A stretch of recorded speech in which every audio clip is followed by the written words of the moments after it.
Bonjour, bienvenue à tous. Nous sommes en live au Club Identicar pour parler de ce sujet qui vous intéresse certainement, le service client, puisque nous nous sommes tous retrouvés face à un répondeur téléphonique, face à un disque qui vous dit « pour ceci tapez 1, pour ceci tapez 2 » et ça nous enquiquine la vie. Et justement, l'idée c'est de redonner du sens au service client. Alors, je vous présente les invités du Club Identicar. Vous avez peut-être lu cette tribune. Sur ce sondage OpinionWay sur le service client. On s'est interrogé de savoir est-ce que les gens étaient contents de leur service client, et c'est comme ça qu'on a tout débuté. Exactement, Pierre.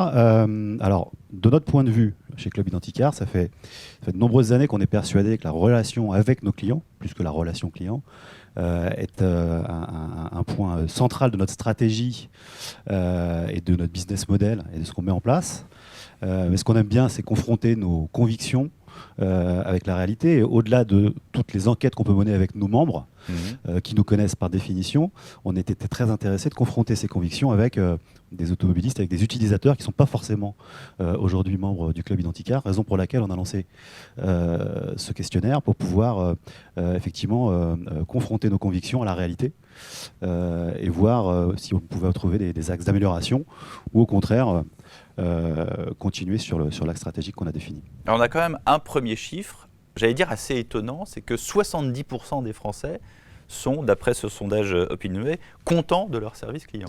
Flora, justement, vous vous occupez des clients, je le disais tout à l'heure. Alors vous, ce chiffre, il vous étonne ou pas? Alors oui, il nous surprend, mais agréablement. Après, c'est vrai que chez le Club Identicar, donc, la satisfaction client, c'est vraiment un sujet qui est porté par toute l'entreprise. Cela est possible grâce à des enquêtes qu'on envoie à nos membres et pour lesquelles on récolte des verbatims. Donc, qui dit verbatim dit également membres satisfaits, membres mécontents. Donc tous les membres mécontents sont rappelés par les collaborateurs eux-mêmes qui prennent les appels, donc par les conseillers. Le club à l'écoute, c'est toute une série d'histoires, c'est toute une série d'anecdotes. Et ça, alors à la télé, on a des bêtisiers parce que ça nous amuse de revoir des images.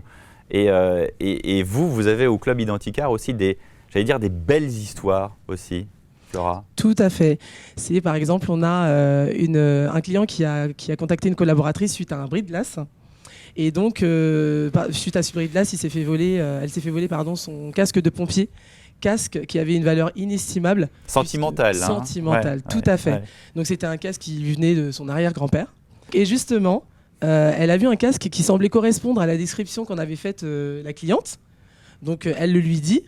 Et effectivement, la cliente a pu récupérer ce casque en faisant intervenir la police, les forces de l'ordre. Les forces de l'ordre, tout à fait. Ouais. Cette crise sanitaire a eu un impact sur l'humain, forcément. Et du coup, la réponse opérationnelle, si on regarde ce sondage OpinionWay, c'est quand même d'abord, on a envie de régler les affaires courantes, parce qu'on appelle quand même pour ça, et l'humain vient en second. Mais ce n'est pas aussi simple dans le contexte actuel. Non, tout à fait. Ce n'est pas aussi simple. Et notamment, moi, ce que j'aime bien dans les résultats de ce sondage, c'est qu'en fait, on voit que c'est encore plus exacerbé chez les jeunes, ce contact humain. Et ça peut paraître contre-intuitif, parce qu'on va souvent parler du fait que les jeunes, ils utilisent plus les technologies, qu'ils vont être plus individualistes, par exemple, plus tournés sur soi. Et en fait, dans le sondage, ce qu'on voit, c'est qu'en majorité, les gens, la relation humaine, ils sont 27% à la mettre en avant, alors que les jeunes, ils sont 42%. Et le delta, il est quand même important, quoi. C'est une différence. Donc c'est contre-intuitif, ça peut paraître contre-intuitif, mais en fait, c'est quelque chose qu'on retrouve plus largement dans les études, notamment sur les valeurs. Les gens sont plus individualistes. Ils sont plus individualistes, mais à côté, on voit aussi monter toutes les valeurs de solidarité et d'altruisme. Donc il y a vraiment les deux dimensions qui cohabitent. En fait, ce que la crise sanitaire, elle fait, c'est qu'elle exacerbe des choses. C'est-à-dire qu'elle va accélérer des tendances qui existent déjà, qui sont déjà là comme des tendances de fond. Ça ne crée pas de nouvelles choses, ça les accélère. C'est vraiment comme ça qu'on peut voir cette dimension humaine. Mathieu Reboul, vous constatez ça aussi chez Ulysse? Tout à fait, avec des problématiques un peu différentes. Mais effectivement, chez Vinci Autoroute et Ulysse, le service client est au cœur aujourd'hui de nos réflexions. Pendant longtemps, on a eu plus une problématique de mise à l'échelle. Aujourd'hui, Vinci Autoroute, c'est plus de 800 millions de trajets par an. qui donnait lieu à 1 million de contacts à la relation client. Donc pendant longtemps, on a vraiment concentré nos efforts autour de la réponse technologique, comment répondre à 1 million de contacts annuels. Et désormais, on cherche à mieux répondre et à répondre plus qualitativement à nos clients. Un exemple, vous citiez le SVI en introduction, le service vocal interactif, qui est donc le fameux disque qui vous répond au téléphone. Ça a un vrai intérêt client dès le départ, qui est de diriger le client directement vers la personne qui sera la plus apte à lui répondre. Pour autant, c'est pénible.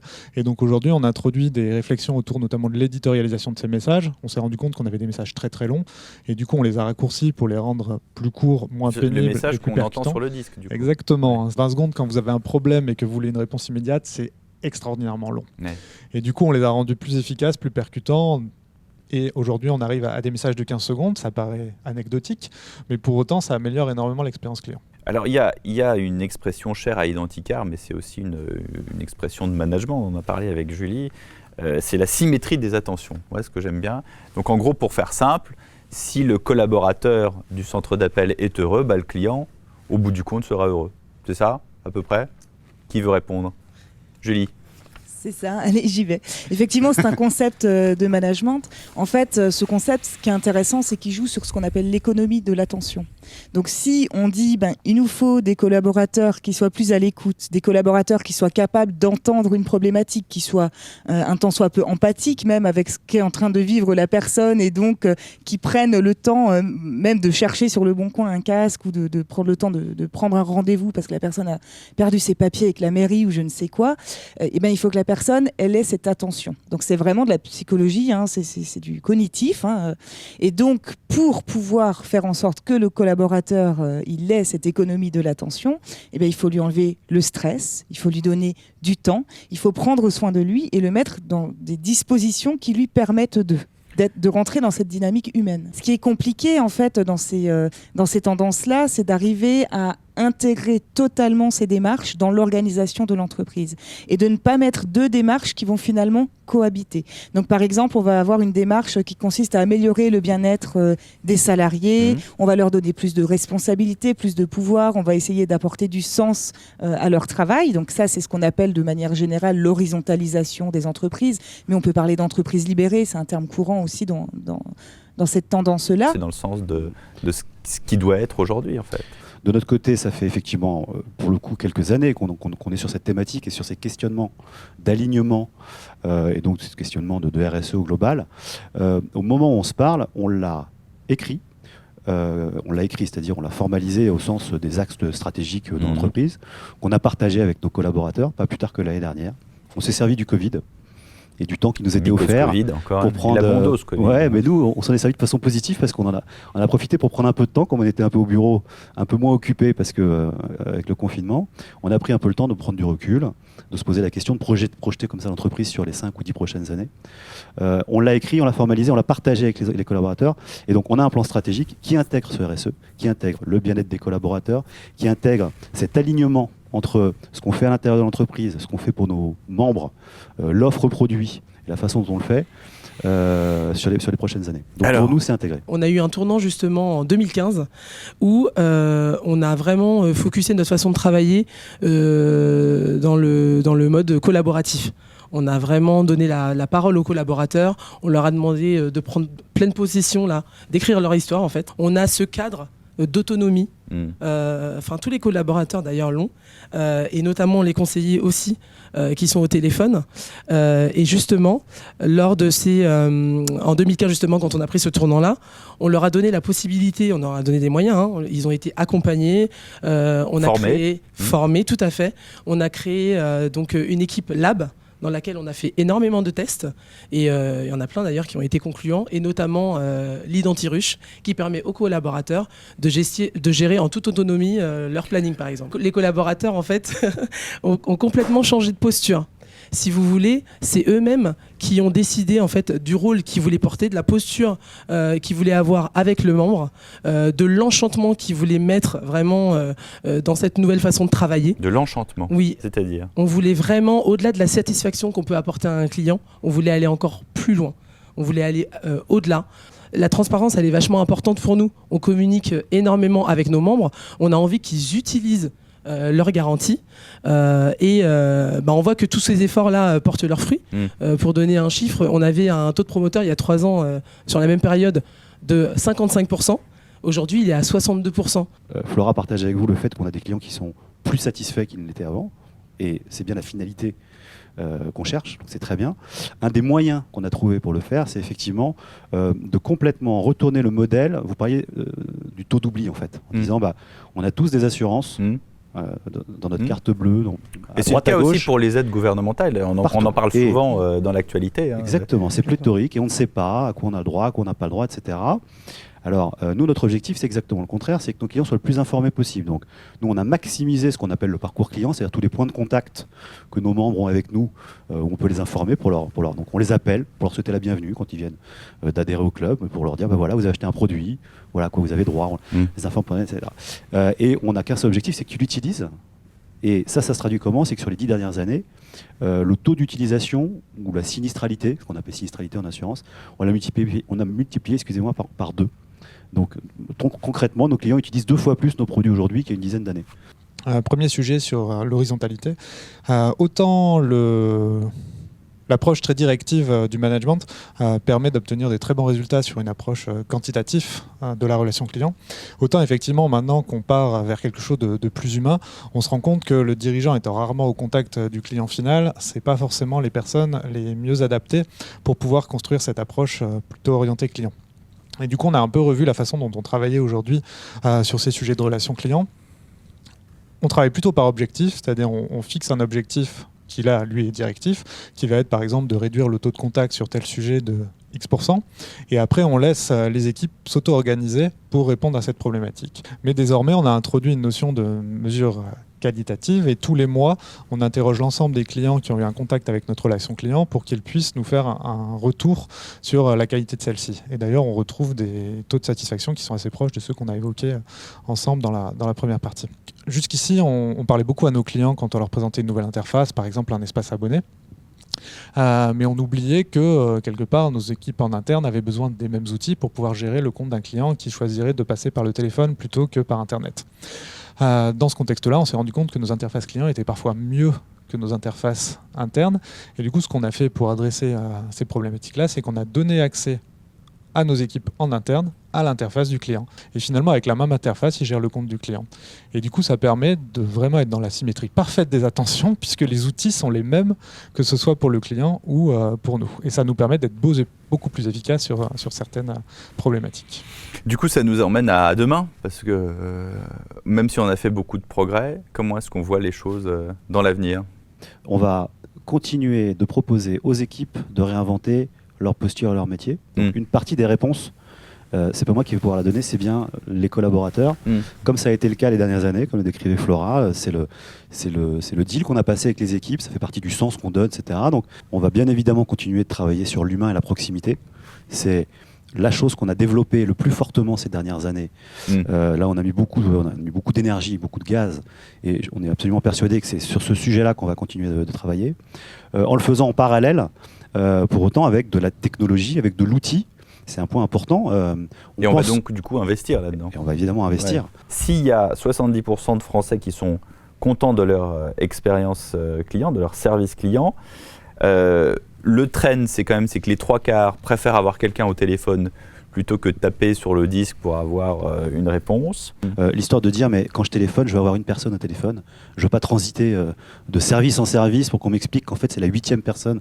Ça, c'est déjà quelque chose qu'on a intégré, qu'on est en train de développer. Le fait de ne pas passer 25 minutes au téléphone, c'est évidemment le premier truc qu'on a intégré depuis des années, parce que, je disais tout à l'heure, c'est plus une pression qu'on met aux collaborateurs en leur disant dépêchez-vous de répondre au téléphone, il y a des clients qui attendent. En revanche, c'est une pression qu'on se met, nous, ou que supporte le management, qui doit, lui, venir me voir pour me donner des moyens quand on n'est pas assez staffé, etc., pour pouvoir répondre. C'est bien le truc numéro 1, et c'est ce qu'on disait tout à l'heure. En premier lieu, il faut déjà répondre à la promesse du service qu'on a faite. Flora, qu'est-ce qu'il faudrait, là, comme ça, vous qui êtes quand même au cœur du réacteur tous les jours? En fait, là, je rebondis sur ce que dit Frédéric. En fait, dans le même temps, on demande à nos collaborateurs de prendre le juste temps pour le client. Eh oui. Donc, on ne peut pas se dédoubler. Exactement, ça peut paraître contradictoire, mais donc voilà, ça veut dire quoi? Ça veut dire qu'il faut tout simplement plus de monde? Alors oui, Bien évidemment, et justement, on recrute énormément. On est extrêmement exigeant au niveau du recrutement. Comme disait Florent, on va chercher des personnalités, des gens qui vont correspondre au modèle qu'on propose, au deal qu'on propose. Donc on est extrêmement exigeant parce qu'on estime que le conseiller client, c'est une des personnes clés dans notre entreprise. C'est celle qui représente l'entreprise, qui est en lien avec le membre. Donc on est très exigeant. Donc c'est pas si simple d'aller recruter. C'est intéressant l'histoire du recrutement. C'est justement comment on fait un portrait robot d'une personne bienveillante.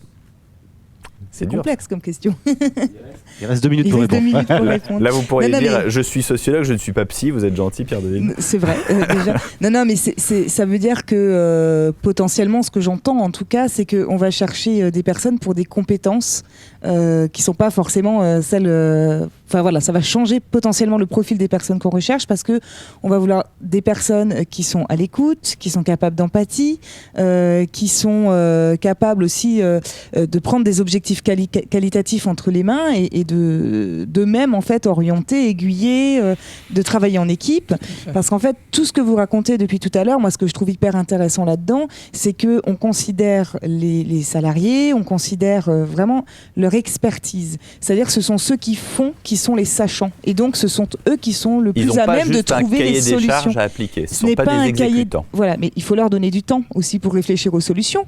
Et c'est de ce que je comprends et de ce que j'ai vu de l'entreprise que vous faites. Ouais. Mais c'est vraiment ça. Et c'est vraiment ça une tendance, ce qu'on appelle nous l'innovation sociale. En fait. Mathieu Reboul, comment ça se passe chez vous justement, peut-être cette question d'investissement vers des nouveaux outils beaucoup à ce qu'a dit l'Anticar jusqu'ici. Donc le premier sujet, et je pense un sujet fondamental pour la relation client-client, c'est effectivement la technologie. La technologie, c'est ce qui va permettre de mieux répondre aux clients et de donner du temps aux personnes qui travaillent à la relation client. Un exemple, encore une fois anecdotique, mais qui est important pour nous, c'est qu'on s'est rendu compte que sur certains dossiers complexes, il pouvait se passer du temps entre le moment où le client fait sa réclamation et le moment où on est capable de lui donner une réponse complète. Pendant ce temps-là, on a forcément quelqu'un qui travaille sur le dossier. Et comme il travaille sur le dossier, il ne pense pas forcément à répondre au client qu'il est en train de travailler sur le dossier. Du coup, le client s'inquiète et va, au bout de 3 jours, demander où est-ce que ça en est, au bout de 7 jours, est-ce que ça en est, etc. Du coup, ce qu'on a mis en place et ce qu'on a automatisé, c'est tout simplement des réponses qui disent votre dossier est bien en cours de traitement, on sera capable de vous donner une réponse à cette date-là et on le fait régulièrement sur ces dossiers complexes pour que le client ne perde pas le fil. Donc l'idée, c'est on cherche des personnes bienveillantes, bien sûr, mais surtout on essaie de les rendre encore plus bienveillantes qu'elles ne sont. Et donc on a des cycles de formation pour ces équipes-là, je crois que c'est tous les 3 mois, où on leur présente à la fois l'ensemble des nouveaux services qu'on a pu concevoir, on les forme là-dessus, mais aussi on leur fait un rappel de toutes les bonnes pratiques de la relation client. Donc premier point, la technologie pour libérer du temps. Deuxième sujet, former les équipes pour qu'elles exploitent le temps au mieux pour répondre aux clients. Et il y a un troisième sujet qui est assez proche de la technologie, mais pas que, c'est que quand on appelle un service client, c'est qu'on a eu un problème. Et donc, parfois, la vraie réponse, c'est d'éliminer le problème. Et du coup, aujourd'hui, on a de gros investissements qui sont faits sur un certain nombre de sujets. Un exemple qui est caractéristique de l'autoroute, mais qui parle à tout le monde, c'est que les tarifs de l'autoroute sont par classe de véhicule. C'est-à-dire, plus le véhicule est lourd, plus il va payer cher, puisque ça génère une usure des chaussées qui est supérieure. Il peut y avoir des erreurs de classe. Par exemple, vous avez une berline avec un coffre de toit, vous pouvez être détecté comme une camionnette. Et du coup, vous pouvez payer plus cher que ce que vous auriez dû payer. Il faut savoir que sur tous ces cas, systématiquement, il y avait un contrôle manuel qui était fait par les équipes péage pour éviter que le client paye trop cher. C'est extrêmement chronophage, c'est pas forcément très intéressant. Et du coup, on travaille avec une autre filiale de Vinci qui s'appelle Cyclope, qui a développé une intelligence artificielle qui justement permet de faire la différence entre une berline avec coffre de toit et puis une camionnette. Et donc, cet investissement technologique nous permet d'éliminer le problème à la source et d'éviter un contact client. Mais il y a aussi des choses beaucoup plus triviales qu'on peut mettre en place. Pour Ulysse, aujourd'hui, on commercialise un badge télépéage. Ce badge télépéage, il fonctionne par des ondes radio qui sont alimentées par une pile. Donc, il a une durée de vie qui est assez longue, mais au bout d'un moment, la pile, elle finit par tomber en rade. Et du coup, on a fait le choix désormais d'utiliser le temps dégagé auprès de la relation client pour être proactif vis-à-vis des clients dont on pense que le badge s'approche de sa fin de vie. Et plutôt finalement que d'avoir un client qui a eu un problème en voie et qui nous a appelé, eh ben, on appelle le client pour lui dire ton badge arrive en fin de vie. Pense à le changer, on t'envoie, si tu es OK, une enveloppe affranchie pour que tu puisses le renvoyer gratuitement et puis on te renverra un nouveau badge. Donc c'est une autre façon de faire.